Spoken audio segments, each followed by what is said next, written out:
بسم اللہ الرحمن الرحیم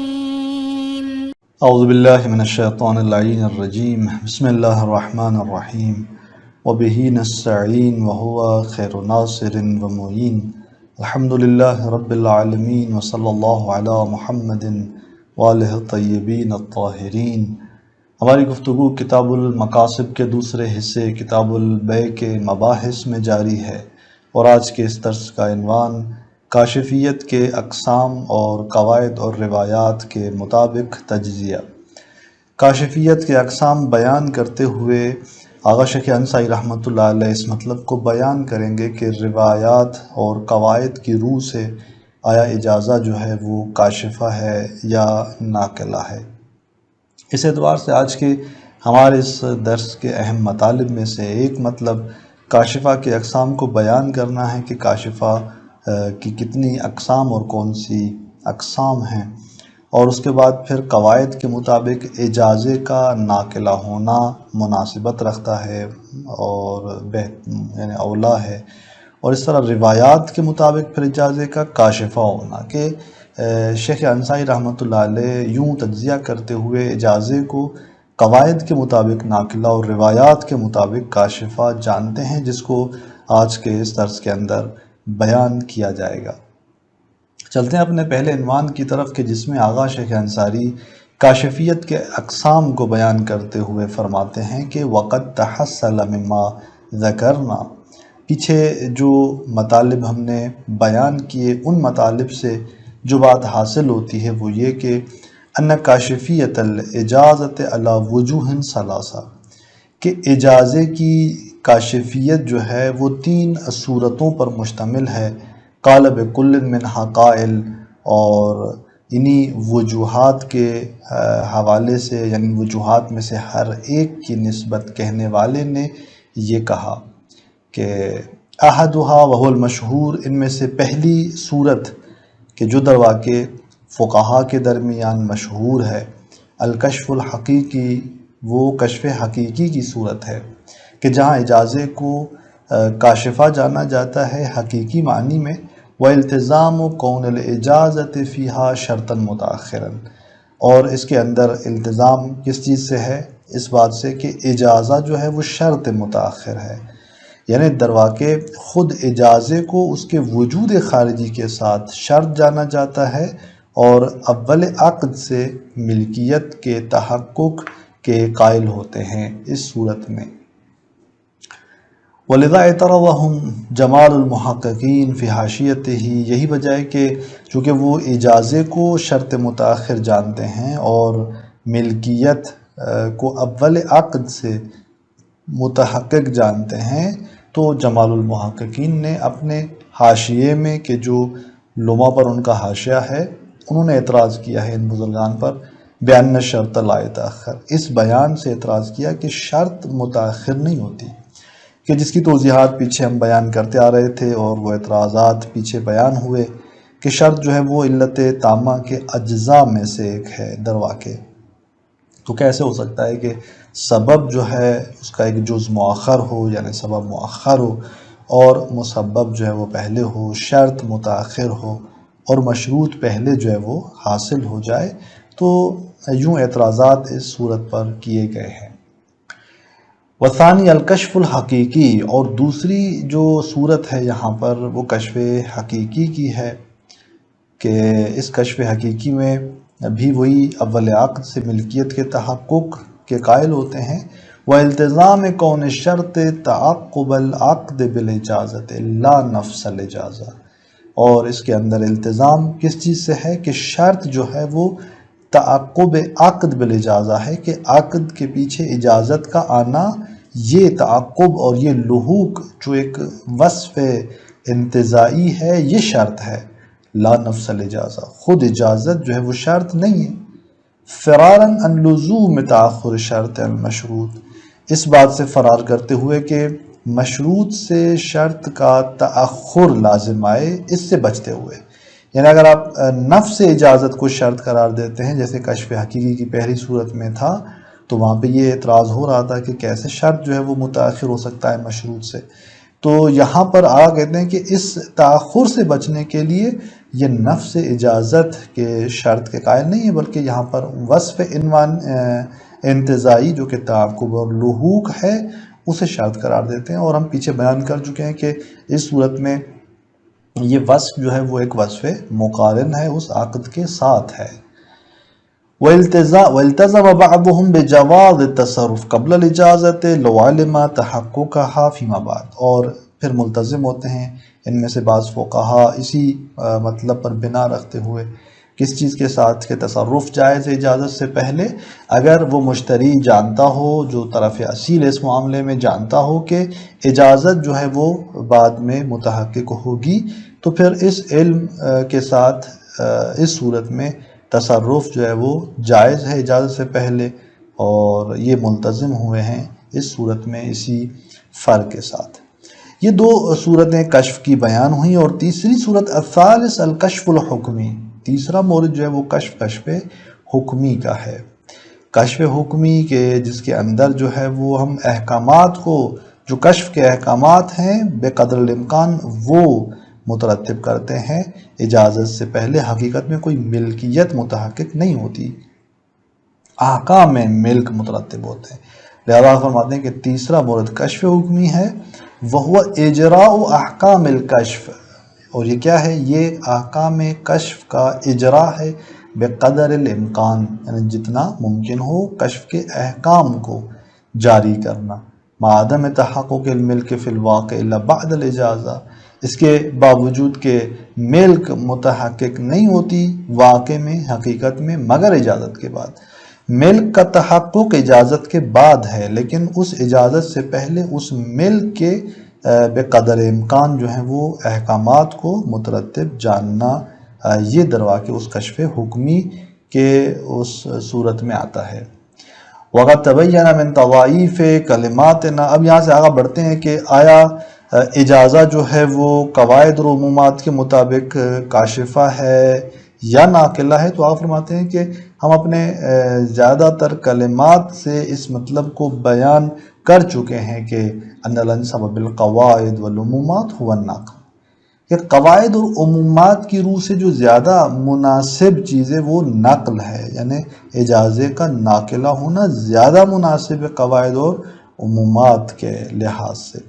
ثم بعدہ الکشف الحکمی، اور اس کے بعد جو ہے وہ کشف حکمی ہے۔ تو یہ قواعد کے اعتبار سے آگاہ کی نظر یہ ہے، لیکن کشف حقیقی قواعد کی روح سے آگاہ فرماتے ہیں کہ وہ مشکل ہے۔ وَعَمَّ الْكَشْفُ الْحَقِيقِ مَا كَوْنِ نَفْسِ الْإِجَازَةِ مِنَ الشُّرُوطِ،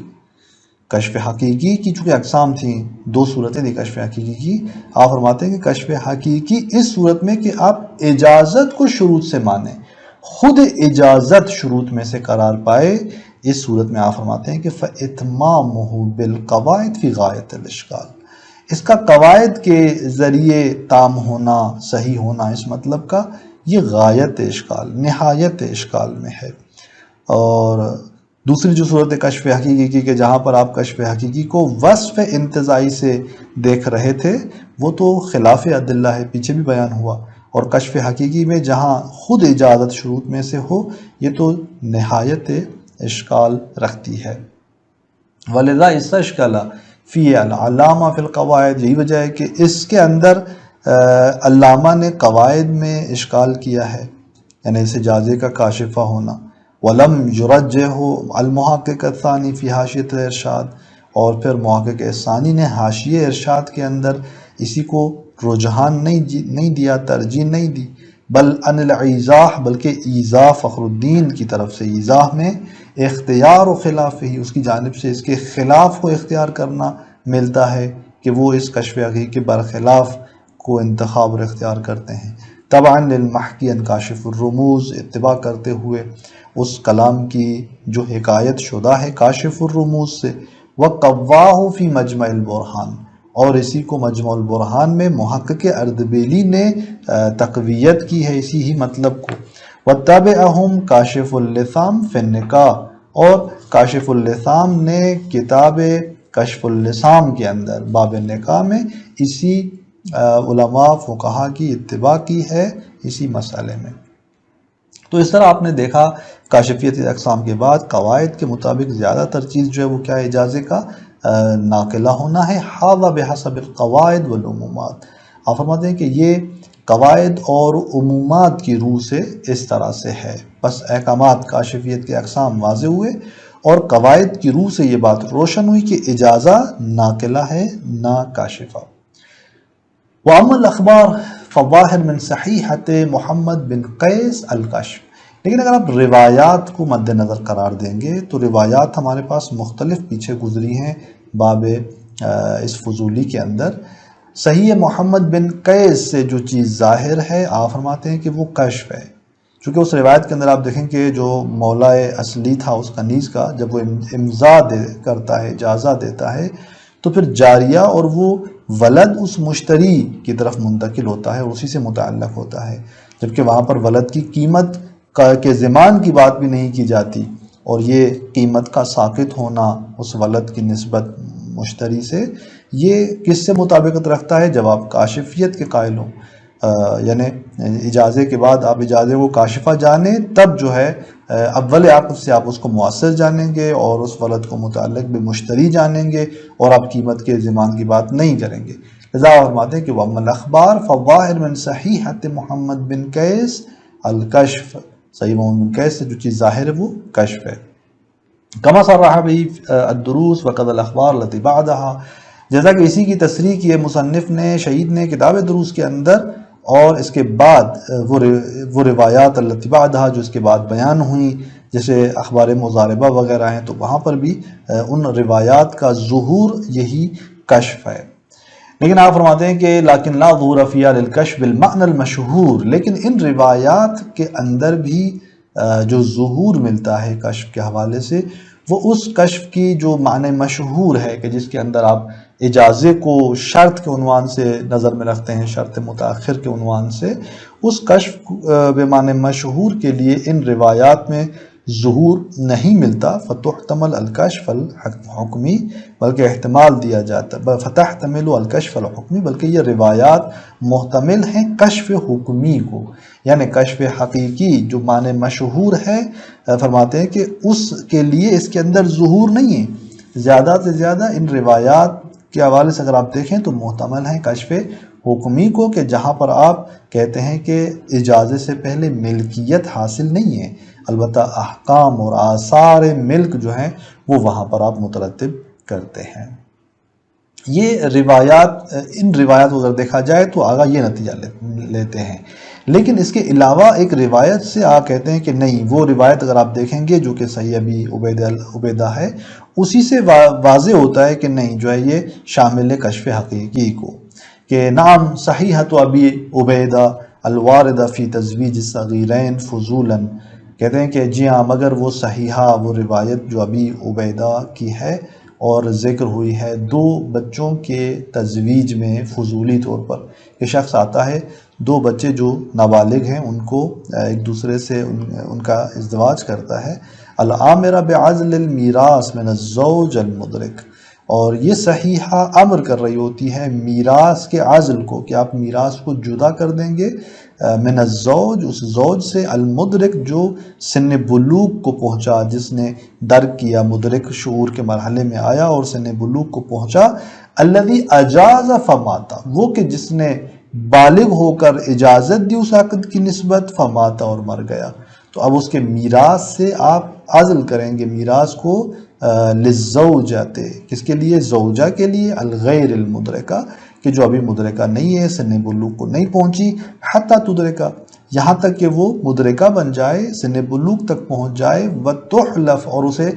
قسم دیا جائے کہ مثلا کہ وہ اگر سن بلوغ تک پہنچنے کے بعد اگر اسی عقد کو امضا کر رہی ہے تو وہ اس لیے کر رہی ہے کہ وہ اگر یعنی حلف اٹھائے گی اس بات پر کہ اگر وہ زوج ہوتا، زندہ ہوتا، تب بھی اس کے ساتھ رہتی، نہ یہ کہ اب میراث کی وجہ سے وہ اس کو امضا کر رہی ہے، تو یہاں پر وہ میراث اس کی ہوگی. فرماتے ہیں کہ العامرہ، یہ جو اس طرح صحیح ابی عبیدہ روایت امر کر رہی ہے اس طرح کی، ظاہرہ، یہ ظاہرۃ فی قول الکشف، یہ صحیحہ ظاہر ہے، ظہور رکھتی ہے کشف کے اس قول میں. اس روایت سے آپ جو ہے وہ استفادہ کر سکتے ہیں کہ اجازہ جو ہے وہ کیا ہے؟ کاشفہ ہے. کیوں؟ اذ لو کان مال المیت قبل اجازت الزوجۃ باقیۃ علی ملک سائر الورثہ، کیونکہ اگر اس میت کا مال اجازت زوجہ سے پہلے باقی رہتا ہے دیگر ورثہ کی اس ملکیت پر، تو آپ فرماتے ہیں کہ کان العزل خالفا لقاعدۃ تسلط الناس علی اموالہم، اس صورت میں پھر وہ عزل جو ہے وہ مخالف ہے قاعدہ تسلط الناس علی اموالہم کے، یعنی یہ قاعدہ کہتا ہے کہ ہر شخص اپنے مال پر مسلط ہے۔ اب اگر ہم کہتے ہیں کہ وہ مال ورثہ کی ملکیت پر باقی ہے اور اس زوجہ کی ملکیت میں نہیں آتا اس اجازت سے پہلے، تو پھر میراث کو عزل کرنا اس کے لیے کیا ہو جائے گا؟ اس قاعدے کے خلاف ہو جائے گا۔ لہٰذا اب یہاں پر کہتے ہیں کہ وہ جو میراث کا حصہ جدا کیا جا رہا ہے، یہ اجازت چونکہ کاشفہ ہے، کشف کر رہی ہے اس بات سے کہ وہ واقع میں ملکیت ہے اس زوجہ کی، لہٰذا اس بنیاد پر ہی یہ عزل درست ہو سکتا ہے۔ فَإِطْلَاقُ الْحُكْمِ بِالْعَزْلِ، اب یہاں پر امام کا یہ حکم مطلق طور پہ آنا عزل کا، منضمن الی عموم الناس، پھر جب آپ اس کو ضمیمہ کریں گے اس عموم الناس مسلطون علی اموالہم سے، تو کیا نتیجہ نکلتا ہے؟ یفید، یہ اطلاق افادہ کرتا ہے کہ ان العزل لاحتمال کون زوجۃ الغیر المدرکۃ وارثۃ فی الواقع، یہ عزل افادہ کرتا ہے، یہ اطلاق اس بات کا کہ عزل اس احتمال سے کہ زوجہ جو کہ غیر مدرکہ ہے وہ وارث ہے واقع میں۔ فَكَأَنَّهُ احتیاط فی الاموال، گویا کہ یہ ایک طرح سے اموال میں احتیاط ہے۔ قد غلبہ الشارع علی اصالۃ عدم الاجازہ، کہ جس کو شارع جو ہے وہ اصالت عدم اجازے پر تغلیب کرتے ہیں، غلبہ کرتے ہیں، چونکہ اصل تو ابھی تک تو اجازہ آئی نہیں ہے، اب اجازہ آئے گا یا نہیں آئے گا شک ہے، تو اصل یہ کہ عدم اجازہ ہے، اس کے باوجود بھی یہاں پر اصل جاری نہیں کی جائے گی اور اس احتیاط کو یہاں پر غالب جانا جا رہا ہے۔ كعزل نصیب الحمل وجعلہ اکثر ما یحتمل، جیسا کہ مثلا جہاں پر ایک شخص مر جاتا ہے، اس کی بیوی اس کا حاملہ ہوتی ہے، تو حمل کے حصے کو جدا کیا جاتا ہے اور اسے قرار دیا جاتا ہے، زیادہ تر جو ہے وہ چیز جو مورد احتمال قرار پاتی ہے، تو اس طرح کے نمونے ہمارے پاس موجود ہیں۔ تو یہاں پر بھی اسی طرح، تو یہ روایت وہ ہے کہ جس سے آپ کہہ سکتے ہیں کہ یہ اس کاشفہ کے حوالے سے یعنی تائید کر رہی ہے، دلالت کر رہی ہے اسی کاشفہ کو۔ انشاءاللہ مزید اگلے درس کے اندر ہم بیان کریں گے ثمرات کو۔ والسلام علیکم ورحمۃ اللہ وبرکاتہ۔